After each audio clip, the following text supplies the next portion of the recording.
bienvenue sur Monde Financier. Nous sommes le lundi 11 mai. Alors vous le savez, depuis le début de l'année, la zone euro est la zone de prédilection des investisseurs internationaux. Or, depuis une semaine, eh bien, il semblerait que la peur a germé dans l'esprit de certains investisseurs. En témoigne la correction des places européennes avec par exemple une chute de 5% pour l'Eurostoxx en 3 semaines. Et pourtant, eh bien, même si la hausse des marchés commence à manquer de souffle, eh bien, les investisseurs internationaux, eux, restent confiants sur l'Europe et ils profitent des creux de marché pour acheter à tour de bras. Preuve en est le rebond exceptionnel vendredi dernier sur le CAC qui efface ses pertes hebdomadaires avec des volumes absolument exceptionnels pour un jour férié. Alors ce sont en fait les investisseurs japonais qui rentraient de vacances et américains qui ont donc racheté à tour de bras les actions européennes. Pourtant il y a quand même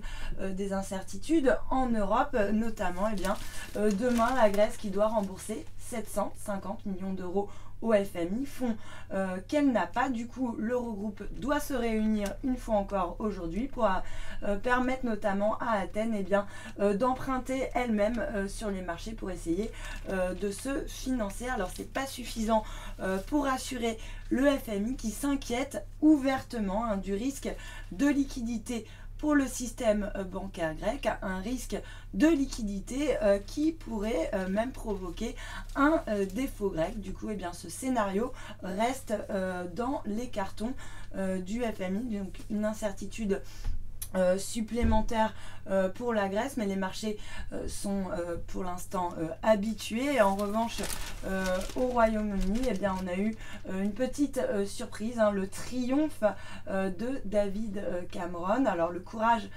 politique via l'application notamment du programme d'austérité qui n'a pas été sanctionné par les électeurs britanniques, au contraire, puisque la large victoire de David Cameron, qui obtient d'ailleurs la majorité absolue, lui laisse désormais les mains complètement libres pour appliquer son programme économique. Alors fort de sa légitimité retrouvée, le leader des conservateurs s'est notamment engagé à convoquer un référendum d'ici 2017 pour demander donc aux Britanniques s'ils souhaitent rester ou pas membres de l'Union européenne.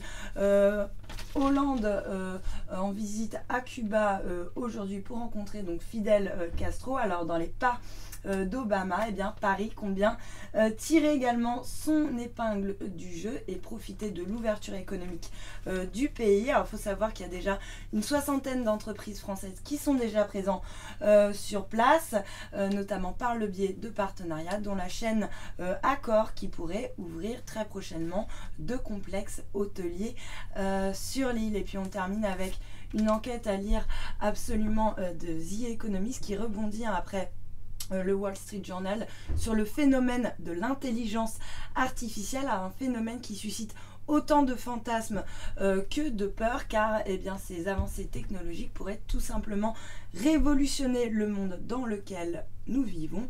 Les géants de la Silicon Valley l'ont bien compris et ils se livrent du coup une bataille qui prend des airs de Far West, à lire dans The Economist. Voilà pour le morning. Passez une excellente journée, à très bientôt.